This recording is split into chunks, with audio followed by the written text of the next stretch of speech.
Bugun sizlarga studiyamni obzor qilib bermoqchiman. Birinchi bo'lib sizlarga mana shu ishlaydigan zonamni ko'rsatmoqchiman, chunki videolarimda asosan shu zonada ishlayman. O'shaning uchun bu devorini atayin serifon qilib bo'yattirganman. Bu yerda morozilkam, indizit morozilkasi, xolodilnik, Hoffmanniki. Yoq qismida texnikalarim turadi, mikserim, duxovka ham qilganman, gazli duxovka ham, lekin asosan naryoqda ko'proq syomkalarim plitada ishlataman.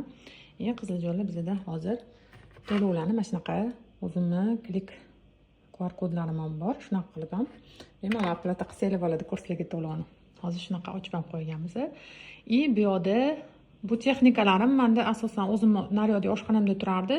Hozir u yerda remont ketayotgani uchun bu yoqqa qo'yib qo'yganmiz, chunki bu yerda uncha ishlatmayman. Xofkalarim hammasi Hoffmanniki. Ikki xil razmerda bu yerda qo'ydirganman studiyamga. Kattasi bilan kichkinasi. Bu yerda pishirishi jarayoni ikkalasida ham bir xil.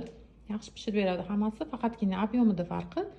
Kichkinasiga 30 ga 40 litr sig'adi, kattasiga bo'lsa 30 ga 60 litr ham sig'adi bemalol. Bu ochasida rakvina joylashgan.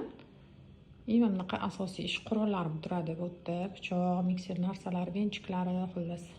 Studiyamda bir yoq tarafiga sig'magan narsalarim ham ko'ryapsizlar, mana silikon qoliplarim ko'pligidan shkopimda joy qolmaganda ana shunaqa konteynerlarga solganman. Meni eng sevimli morozilkalarimdan bittasi. Men birinchi ish boshlagan paytda olganman 2017-yil.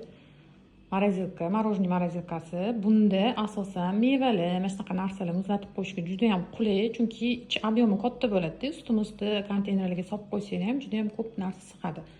Xullas, bu morozilka mana shu yerga joylashgan. Shuning uchun bu yo'chasidagi mebel qildirmagan. Yana bitta asosiy zonalardan bittasi bu o'quvchilar o'qish uchun, o'rganishlik uchun qulay bo'lgan mana bunaqa ish ustoli. Xudo xolasa, offlayn kurslar ochsam deb yaxshi niyat qilib bunaqa stol ham qildirib qo'yganman. Maza qilib shu yerda darslar o'tamiz.